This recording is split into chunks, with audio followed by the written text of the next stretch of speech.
여러분 안녕하세요. 저는 김승선 목사님이에요. 오늘은 목사님과 함께 말씀을 함께 나눠보도록 할게요.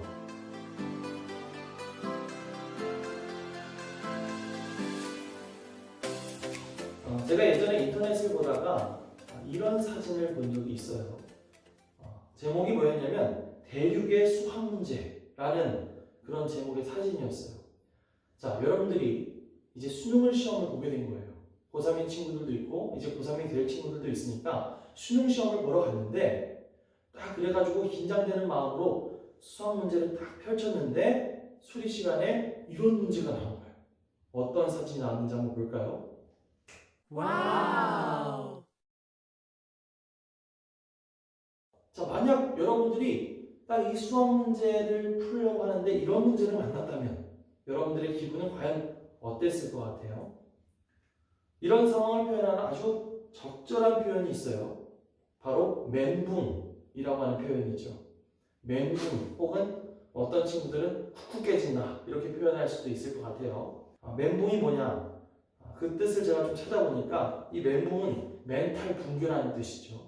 정신이 무너질 정도로 큰 충격을 받은 상태를 바로 멘붕 이렇게 표현을 합니다.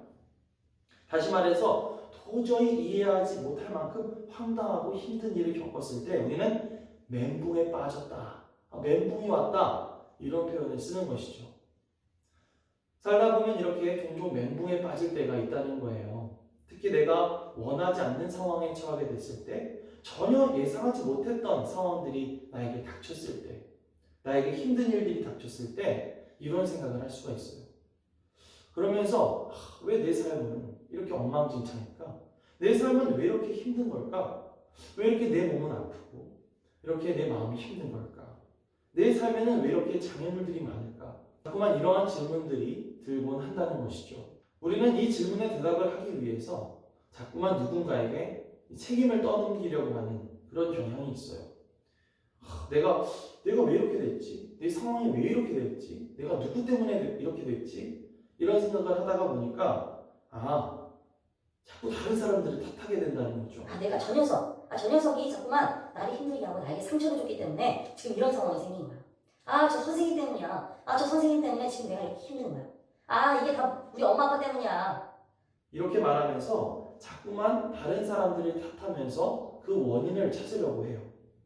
어떤 사람들은 그렇게 질문을 던지다가 누구 때문인가 질문을 던지다가 결국 하나님에게까지 그 원망이 올라가는 사람들이 있어요. 이게 다 하나님 때문이야. 하나님, 어떻게 나한테 이러실 수가 있어요? 내가 그동안 얼마나 열심히 신앙생활 하려고 했는데, 내가 그동안 얼마나 열심히 교회 다녔는데, 예배도 열심히 드리려고 노력했는데, 하나님 어떻게 나한테 이러실 수가 있어요? 어떻게 나를 이런 상황 가운데 빠지게 하실 수가 있어요? 이렇게 말하면서 나중에는 하나님을 원망하기에 이른다는 것이죠.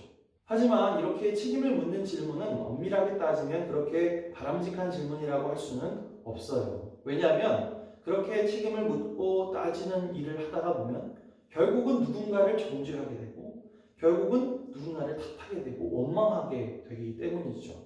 오늘 본문 말씀에서 보면 이러한 잘못된 질문들을 하는 사람들의 모습이 나타나 있는 것을 볼 수가 있는데요.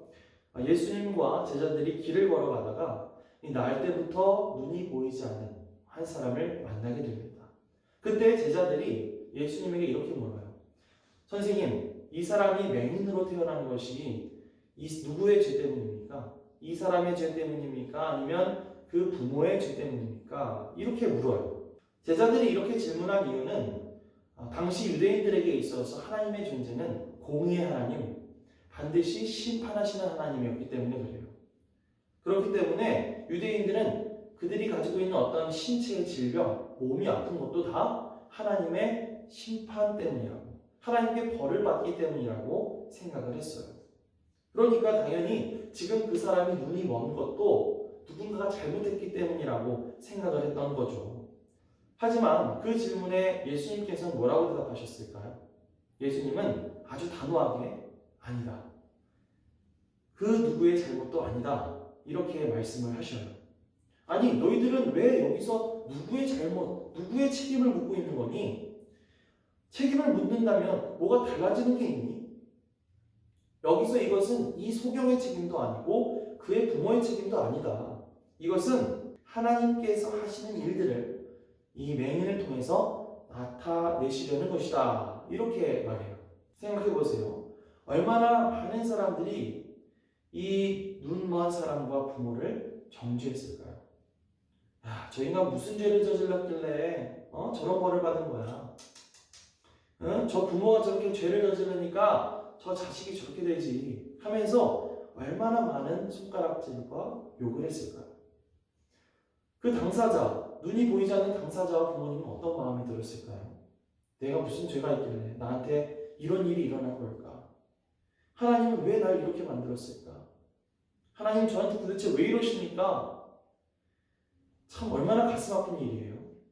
혹시 이 영상을 보고 있는 우리 친구들 가운데서도 그런 좀 죄책감을 가지고 있는 친구들이 있는지도 모르겠어요. 하지만 예수님은 다르게 말씀하시는 것이죠. 그것은 네 잘못이 아니야. 그 고난을 통해 하나님의 일을 나타내시려고 하는 거야. 라고 말씀하십니다. 예수님은 그 사람을 정죄하는 방향으로 이끄시는 것이 아니라 이 눈먼 사람이 날 때부터 겪고 있는 이 고난을 통해서 하나님의 뜻을 찾게 하셨습니다. 그리고 그 고난을 통해서 하나님이 하시는 일을 경험하게 해주신다는 거예요. 그의 눈을 뜨게 해주시고 그에게 자유와 기쁨을 선사해 주셨죠. 그렇기 때문에 우리는 반드시 이것을 기억해야 합니다. 내가 처해 있는 어려움과 고난을 통해서 하나님께서 하실 일들을 기대하라.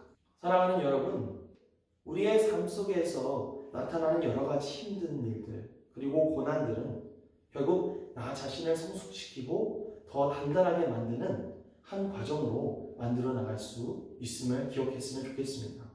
이제 우리는 이런 일들을 통해서 이루시는 하나님의 일이 과연 무엇일까 깨달아가는 시간들이 필요하다는 것이죠. 그러기 위해서는 우리가 한 가지 작업을 해야 합니다. 그것은 바로 우리의 질문을 바꾸는 일이죠. 예전에 우리는 이런 일들, 여러 가지 힘든 일들, 고난이 있을 때 이런 질문을 던졌을 거예요. 하나님, 도대체 나한테 왜 이러십니까? 왜 저한테 왜 이러세요? 라고 하는 질문을 던졌다면 이제는 그 질문을 이렇게 바꾸어 봤으면 좋겠어요. 하나님, 이 일을 통해서 무엇을 하려고 하십니까? 이 일을 통해서 무엇을 이루어가려고 하십니까? 이렇게 질문의 전환을 이루었으면 좋겠습니다. 여러분도 여러분의 삶의 질문을 한번 바꾸어 보세요. 여러분이 그 질문을 가지고 하나님 앞에 나아갈 때에 하나님은 반드시 그 어려운 상황 가운데 담긴 하나님의 뜻이 무엇인지 알게 해주실 것입니다. 그리고 그 어려움을 통해서 여러분들이 더 성숙한 사람이 되고 더 하나님의 일하심을 경험할 수 있는 그런 사람으로 변화시켜 주실 거예요. 지금 코로나 바이러스로 인해서 여러 가지 힘든 상황들이 계속되고 있죠. 우리가 이런 것들을 가지고 이 제자들처럼 그 유대인들처럼 다른 사람들을 정죄하거나 탓하는 것이 아니라 이러한 어려움을 통해서 하나님이 무슨 일을 하시려고 하시는지 무슨 일을 나타내시려는 것일지 다시 한번 생각하는 그런 저와 여러분이 되었으면 좋겠습니다.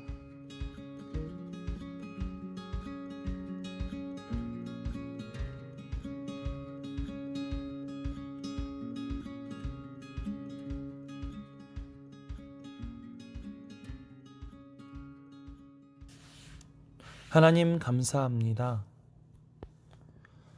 오늘 말씀을 통해 하나님의 마음과 뜻을 알게 하시니 감사합니다. 살다가 보면 정말 멘붕이 올 것 같은 그런 어렵고 힘든 상황을 만날 때가 있습니다. 그러나 그럴 때 우리가 하나님의 마음을 오해하고 죄책감에 빠지지 않게 해주세요. 괜히 다른 사람을 탓하거나 원망하거나 정죄하지 않게 해주세요. 그 대신 이러한 어려운 상황을 통해서 하나님이 내 삶에 나타내실 일이 무엇일지 고민하고 모든 길을 가장 선한 길로 인도하실 하나님을 기대하며 나아가게 해주세요. 예수님의 이름으로 기도합니다. 아멘.